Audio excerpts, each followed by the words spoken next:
Hello my dear students, welcome to my YouTube channel. पिलामाने शिक्षण अभिवृद्धि कार्यक्रम 2024 विद्यार्थी मानक पई कार्य पुस्तिका तुम देखि परजो जे अष्टम श्रेणी ओडिया गणित एवं इंग्रजी तेणु यार कार्यफर्द गुड़िक ये चैनल रे आलोचना करा जिवो। आज आम आलोचना करबा जे अष्टम श्रेणी ओडिया तार प्रथम कार्यफर्द। अष्टम श्रेणी पिलामाने तुम देखि परजो जे कार्यफर्द एक विषय अछि वृक्ष महात्म्य एवं कवि जगन्नाथ दास एवं गोटे शिक्षण फलाफल देख लिखाई ओडी 801 अर्थात अष्टम श्रेणी ओडिया एक नंबर शिक्षण फलाफल अच्छे आमर विभिन्न विषय रे आधारित भिन्न भिन्न पद्धति को पढ़ी आलोचना करिवो। जेपरि पाठ्यपुस्तक रे कोनोसी पक्षी विषय रे पढ़ी पक्षी ऊपर लिखा हैथिबा सलीम अली को पुस्तक पढ़ी आलोचना करिवो। तन सेति पे हमर शिक्षण कार्य हमर किछि गुडे अछि। तन प्रथम शिक्षण कार्य को हम देखिबा जे आस तळ कविताटी को आवृत्ति करिबा ओ प्रश्न गुडिकर उत्तर लिखिबा। ताल देखिबा जे कविताटी कोन अछि। वृक्षलतांक महिमा किबर्णिमा सते जनसेवा पाई परा जात ए जगते प्रत्युष अबासायान्न होइगले पुण पक्षी कल राबेपुरी उठे वृक्ष जान विभिन्न विहग मानंकु दियई आसरा निरापदे बसा बांधी रहंती जे परा निदाघ समय रे अति उष्मतार काले सुशीतल छाया देखि बसंती सकळे फल पुष्प बकल जे पत्र दारु चेर औषध जाल जीविका हंती प्राणींकर जीए जहा आशा करे वृक्ष जे दियई पर उपकारी सदा जीवन हारई वृक्ष बिना समीर रे बढ़े प्रदूषण विशुद्ध वायु बिना जीवन हुए अकारण वृक्ष भली सुजन जे आमे तो होइबा निजे बंची अन्य पाई वृक्ष लगाइबा। ताल ठीक अछि। ताल ए पद्यटी को बा कविताटी को आमे आवृत्ति कले एवं तुम चाहिए ताकू स्वर लगेना मध्य अति सुंदर भाव में ताकू आवृत्ति करि परिबो। देख पिला माने ता भितरु जदि स्वर लगे गाइबो ताहले कविताटी अति सुंदर कविताटी अछि। वृक्षलतांक महिमा की बनिबासते जनसेवा पाई परा जात ए जगते प्रत्युष बासायान होई गले पूर्ण पक्षी कल राबे पुरी उठे वृक्ष जान विभिन्न विहग मानंकु दियई आसरा निरापदे बसा बांधी रहंती जे परा। तने पिला माने एई भाव में सुंदर भाव में तमे आवृत्ति मध्य ताकू करि परिबो। एवं तापर देखिबा जे ए कविता परे कोन कोन प्रश्न अछि ए कविता संबंधी ताल जिबा प्रश्न को। देखो प्रथम प्रश्न अछि वृक्षलता माने केउ सेवा पाई जन्म होइथिबा कथा कविता रे कहा जाईछि। तनु आम कविता रे थिला वृक्षलतांक महिमा किबर्णिमा सते जन सेवा पाई परा जात ए जगते। तनु वृक्षलता माने केउ सेवा पाई तनु आमे लिखिबा जे वृक्षलता माने जन सेवा पाई जन्म होइथिबा कथा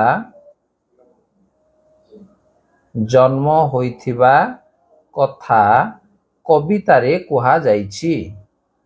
पूर्ण वाक्य तुम लिखिबो कविता रे कहा जाईछि। ठीक अछि। तापर जिबा ख कोन अछि सकाळे और संध्या समय रे वृक्ष रे कोन सबु घटी थाए। तनु प्रत्युष अबासायान होई गले पुण पक्षी कल राबे पुरी उठे वृक्ष जान तनु पक्षी मानकर कलरव रे। ठीक अछि। तनु हम लिखिबा जे सकाळे और संध्या समय रे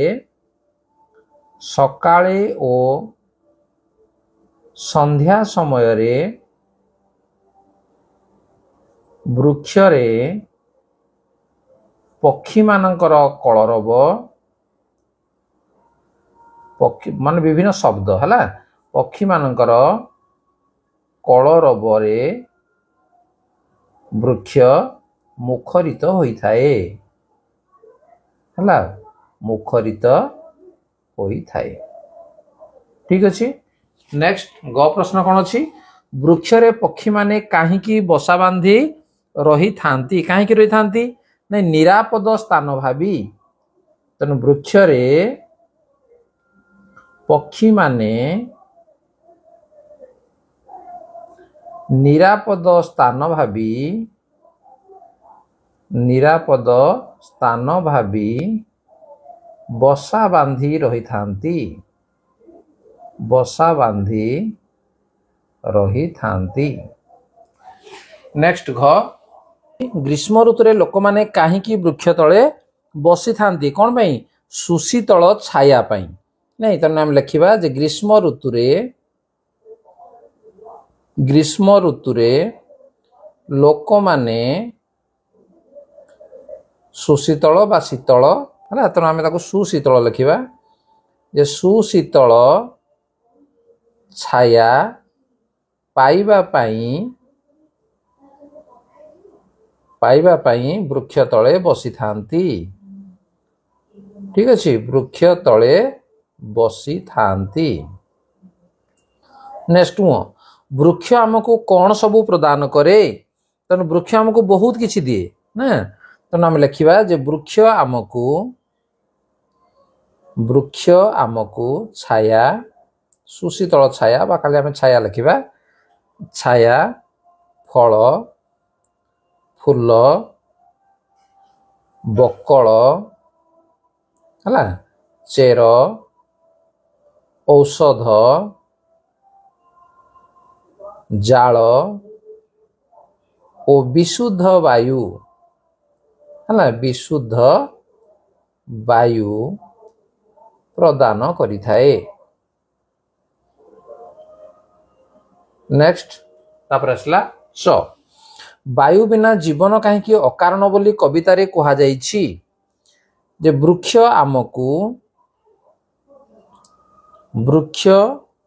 ଆମକୁ ବିଶୁଦ୍ଧ ବାୟୁ ପ୍ରଦାନ କରେ। ବିଶୁଦ୍ଧ ବାୟୁ ଅର୍ଥାତ ଅମ୍ଳଜାନ ହେଲା, ତେଣୁ ଅମ୍ଳଜାନ ଏଟା ଆମେ ଲେଖିଦେବା ବ୍ରାକେଟରେ, ଅମ୍ଳଜାନ ପ୍ରଦାନ କରେ ଯାହା ଆମେ ଶ୍ୱାସକ୍ରିୟାରେ ନେଇଥାଉ ହେଲା, ଶ୍ୱାସକ୍ରିୟାରେ ନେଇଥାଉ ବା ଗ୍ରହଣ କରିଥାଉ। ତେଣୁ ଶ୍ୱାସକ୍ରିୟା ବିନା କେହି ବଞ୍ଚିବା ଅସମ୍ଭବ। ଶ୍ୱାସକ୍ରିୟା ବିନା ଜୀବନ ଅସମ୍ଭବ। ଜୀବନ ଅସମ୍ଭବ, ବଞ୍ଚିବା ସମ୍ଭବ ନୁହେଁ। ତେଣୁ କବିତାରେ ବାୟୁ ବିନା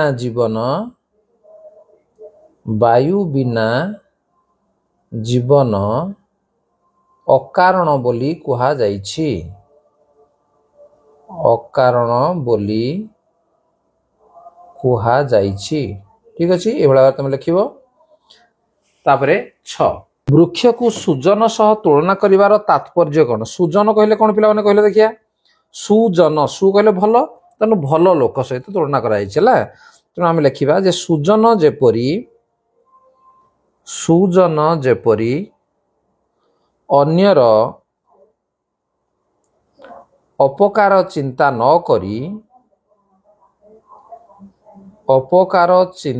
କରି କେବଳ ଉପକାର କରିଥାଏ। କେବଳ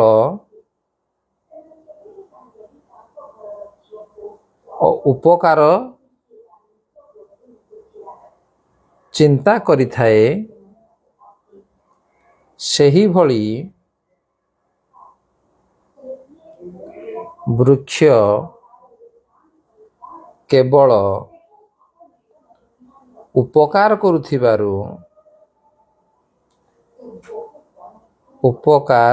କରୁଥିବାରୁ ବୃକ୍ଷକୁ ସୁଜନ ସହ ତୁଳନା କରାଯାଇଛି।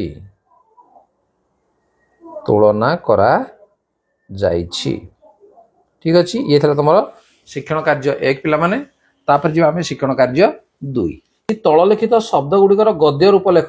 ଆସରା, ଆସରାର ଗଦ୍ୟ ରୂପ କ'ଣ ହବ? ଆଶ୍ରା। ଠିକ ଅଛି, ଆଶ୍ରା। ହୋନ୍ତି, ହୋନ୍ତିର ଗଦ୍ୟ ରୂପ ହେଲା ହୁଅନ୍ତି ହେଲା। ଯାତରା, ଯାତରାର ଗଦ୍ୟ ରୂପ ହେଲା ଯାତ୍ରା। ठीक है शिक्षण कार्य 2 एटी सरी जाइए। बर्तमान देख शिक्षण कार्य 3 आसीगला। आस तल शब्द गुड़िकर समान अर्थ बुझाउथिबा आउ गोटे शब्द बंधनी मध्यरु खोजी शून्य स्थान पूरण करिया। बंधनी भितर कोन अछि पवन ग्रीष्म सकाळ रात्रि संध्या। एटा देखो अछि प्रत्युष सायान्न सायान्न समीर निदाघ। तनु प्रत्युष यार समान अर्थ बुझाउथिबा शब्द या भितर आमे खोजिबा। प्रत्युष कहिले सकाळ तनु आमे सकाळ लिखिबा। सायान्न सायान्न कहिले संध्या संध्या देखो ब्रैकेट भीतर अच्छी। समीर समीर कहले पवन। निदाघ निदाघ हला ग्रीष्म। ठीक अच्छे शिक्षण कार्य 3 कंप्लीट हो गला। नेक्स्ट शिक्षण कार्य 4 आस मने पकाई उत्तर लिखिबा। क वर्णबोध किए रचना करथिले गोपबंधु दास मधुसूदन दास मधुसूदन राव। तन किए लिखिथिले जे वर्णबोध मधुसूदन राव लिखिथिले ना। तन नाम लिखिबाडी मधुसूदन राव।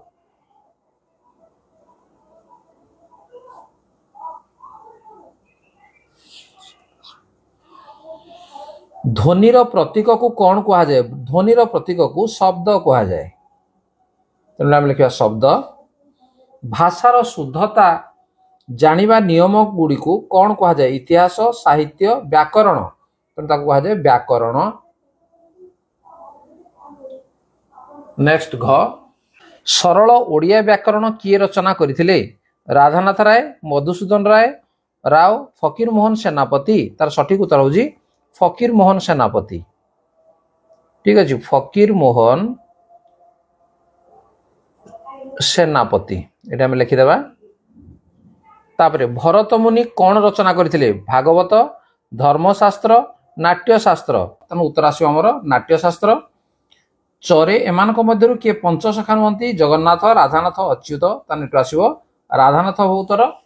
नेक्स्ट एठी आमर शिक्षण कार्य 4 सरी गला। बर्तमान जीवा शिक्षण कार्य 5 जे कविता को पढ़ी गछर विभिन्न उपकारिता गुडी तले दिया घरे लेख। जेपरी 1 रे पक्षी मानकर आश्रय स्थान देखो लिखा जी पक्षी मानकर आश्रय स्थान से आम लिखा अन्य उपकारिता गुडी देखो मुझे अलरेडी लिखि सारी। जे 2 रे शीतल छाया प्रदान। 3 रे आम खाद्य प्रदान कहीं खाद्य आम वृक्ष ठार पाई थाउ। अम्लजान प्रदान अम्लजान आम पाऊ। उस्वेदन प्रक्रिया रे जल कौन हुए ना वायुमंडल को बाष्पीभूत होता है। एवं 6 रे वर्षा कराए। तेणु अनेक गुड़े उपकारिता या भीतर रही तेणु आम 6टी जेहेतु देजी तेणु आम 6टी ही केवल लिखा। तापर जीवन रे गुण गुड़िकर आवश्यकता। तेणु वृक्षर जो गुण गुड़िक अच्छी ताहा आम जीवन पाई कौन आवश्यकता अच्छी ना ना। वृक्ष ठार आम किसी शिखी पार्चंती ना नहीं। तेणु ताठू शिखी आमे मध्य आम जीवन रे तार आवश्यकता को मध्य आम उपलब्धि करबा दरकार। तेणु ता विषय से कही जे तुम जीवन रे से गुण गुड़िकर आवश्यकता किपरि रही 50टी शब्द रे लेख। तार आम लिखिनेबा जे वृक्षर समस्त सुगुण गुड़िकु सुगुण गुड़िक आम जीवन को अनेक शिक्षा दे थाए। वृक्ष जेपरी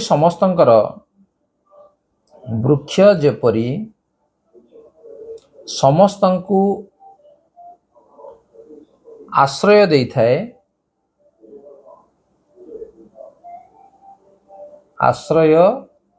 थाए।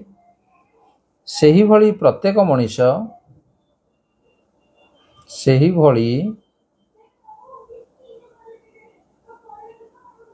प्रत्येक मनीष अन्य को साहाय्य करवा उचित।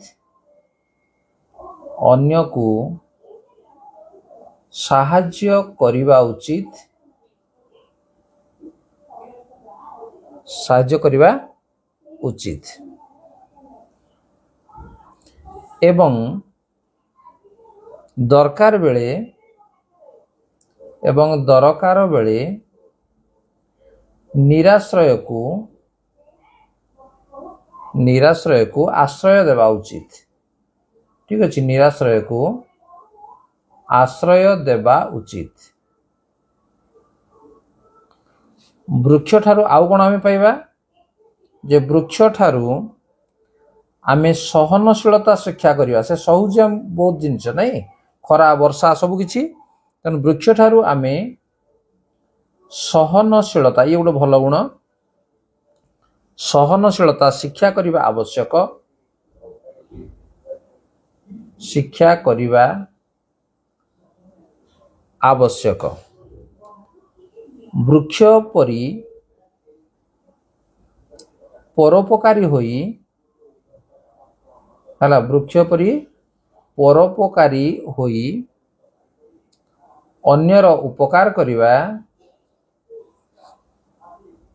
अन्यर उपकार करवा उचित भोकिला लोक को खाद्य प्रदान करवा उचित भोकिला लोक को खाद्य प्रदान करवा उचित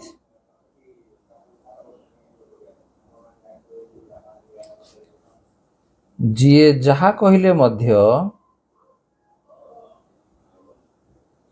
जिए जहा कहिले मध्य खातिर न करी अन्यर उपकार करि चलिबा अन्यर उपकार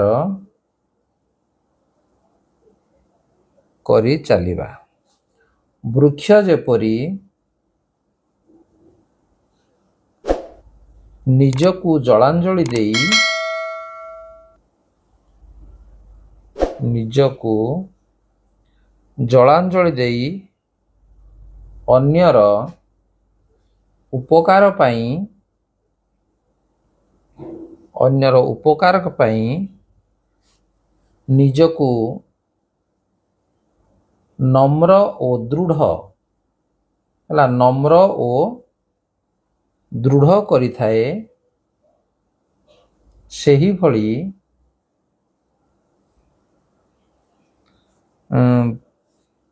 प्रत्येक मनीष निजकु प्रस्तुत करिबा उचित निजकु प्रस्तुत करिबा उचित ठीक अच्छे आम ये लिखा से 50 शब्द मध्य कही तेना आम अधिका लिखा ना तुम यार समस्त कार्यफर्द गुड़ी को ये चैनल रे निश्चित भाव में आलोचना करवा ता सहित गणित एवं इंग्राजी को मध्य आलोचना करवा तेणु जदि चैनल को सब्सक्राइब करना ताले सब्सक्राइब करनियो एवं ता नोटिफिकेशन बेल को मध्य ऑन करनियो ठीक अच्छे तेणु या संबंधी गणितर कार्यफर्द गुड़िक तमें एडू मैथ चैनल रे मध्य पाई परिबो ठीक अच्छे ताले से चैनल को मध्य सब्सक्राइब कर नबो ताले ठीक अच्छे आज क्लास को रखिबा धन्यवाद बाय बाय।